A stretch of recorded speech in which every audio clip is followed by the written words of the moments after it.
في اكتر من تعريف للابداع، ان انا اجد حل مفيش حد تاني اوجد الحل ده، انما ابرز تعريف للابداع هو عمليه الاتيان بجديد. بس وانا بتكلم عن الاتيان بجديد لازم افرق ما بين صناعه الابداع وعمليه الابداع في حد ذاتها. هل انا شخص بصنع ابداع ولا انا مجرد شخص عندي افكار ابداعيه؟ يعني لازم افرق ما بين الافكار الابداعيه وصناعه الابداع.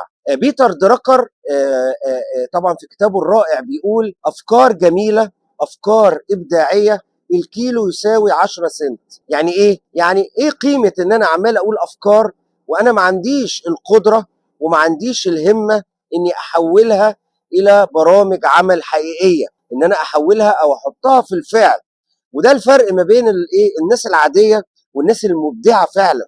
الناس المبدعه فعلا عندها القدره على انها تحول الافكار الابداعيه الطبيعيه او العاديه الى صناعه ابداع. علشان كده دايما بيجي بعض الناس يقول لك ايه، ليه معظم الافكار الابداعيه ما بتتحولش لمشاريع حقيقيه، او ما بتتحولش او ما بتدخلش في مرحله الايه التنفيذ. انتوا عارفين الابداع او صناعه الابداع بتيجي ازاي؟ اول حاجه خيال، مجرد خيال وانا قاعد كده في مكتبي، وانا قاعد في محاضره، وانا قاعد بتفرج على التلفزيون، بقلب في الهاتف، بيجي لي مجرد خيال، بعدين ابدا ادونها يبقى ايه خاطره، بعد كده بقت فكره. خاطره، انتوا عارفين كان في كتاب لابن الجوزي اسمه صيد الخواطر، كل ما تجيله خاطره يبدا ايه يدونها او يسجلها علشان تبقى فكره. طب الفكره دي ازاي ممكن احولها لتنفيذ؟ لازم تعدي على حاجه اسمها المشروع. ايه هو المشروع؟ ان انا ابدا اكتب الكلام ده كله وابدا احلل الكلام ده كله وابدا اشوف ازاي ممكن احول الفكره تبقى مشروع. انا عندي من محاضره كامله عن ازاي فعلا احط الفكره واعمل منها خريطه ذهنيه لحد ما الخريطه الذهنيه تبدا تتنامى وتكبر وتتفرع لحد ما يكون مشروع حقيقي.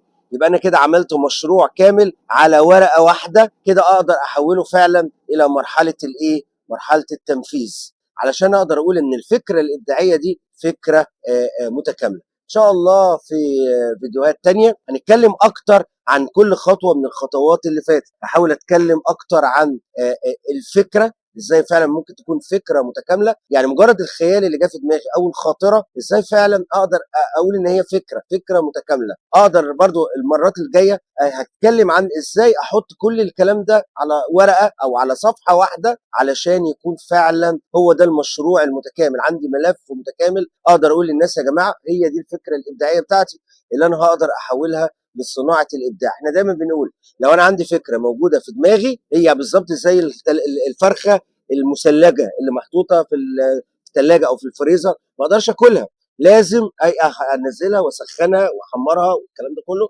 عشان اقدر اكلها. فهو ده برضو اقدر اقول عليه هو ده الايه دراسه المشروع، او هي دي مرحله المشروع.